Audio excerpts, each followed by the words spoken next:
For religion today, you're going to need your religion book. So we're back to this one. We're done with our Lent book, so you can hang on to those and hopefully turn them into me someday, or you can recycle them. That's fine. But we're going to be back to our Finding God book. So you should have this. I was sent it home with your parents. So when I refer to religion now, we're most likely going to be from this book. I would like you to open up to page 123, and you'll also need a pencil. So during this lesson, there's going to be parts that I read to you, and then there's going to be parts I want you to read on your own.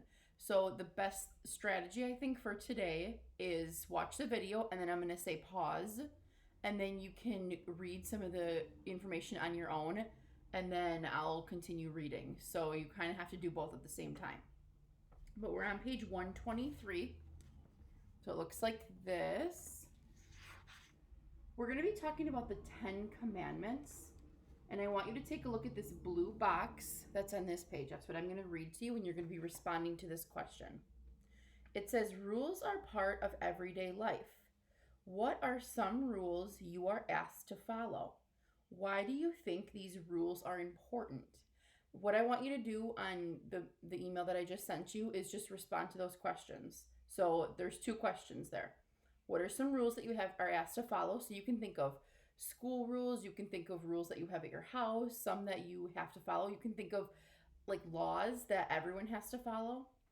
And then why do you think these rules are important? So just a couple of sentences about if we didn't have rules, what differences would that make? Or why do you think that these rules are important? So you're going to respond to those 2 questions first. Then I want you to turn the page.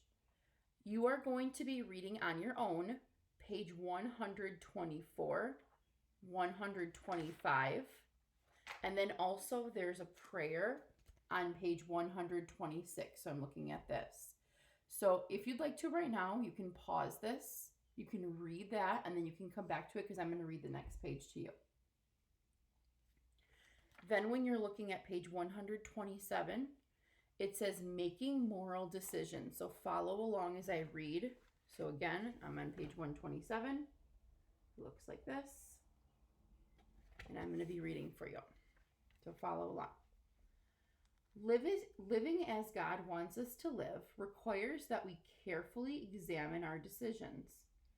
The choices we make affect our relationship with God and with others.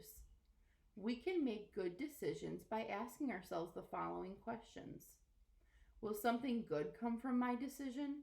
Am I making this decision for the right reasons? What thoughts or feelings are influencing my decision? So we talked about having a conscience and deciding what's right and wrong. We talked about this before Lent, maybe right before Advent or right around Advent, about making good choices.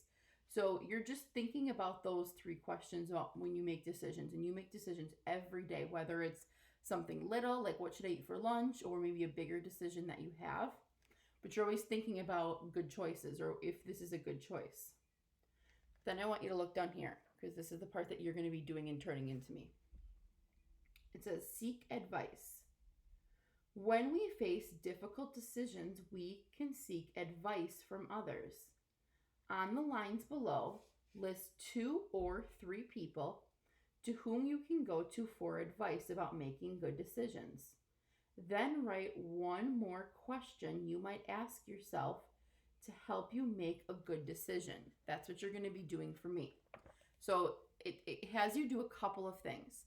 First of all, you're thinking of people that if you need advice or you need to reach out to someone and you're not really sure about making a choice, who are those people? Maybe it's just one person. Maybe you have a couple people that, depending on what the decision is, you can reach out to them. Think about parents, teachers, maybe a good friend.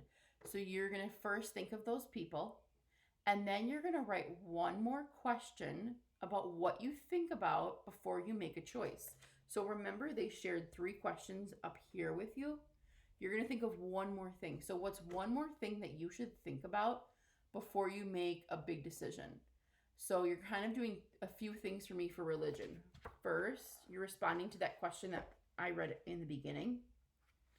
This one. So you can just reply in the email. So you're responding to the 2 questions here. You're reading the next 2 pages on your own and the prayer. And then you're responding, who is someone you can reach out to for advice? And what's another question you think of before you make a choice? So that's what you're doing for religion today. Thank you.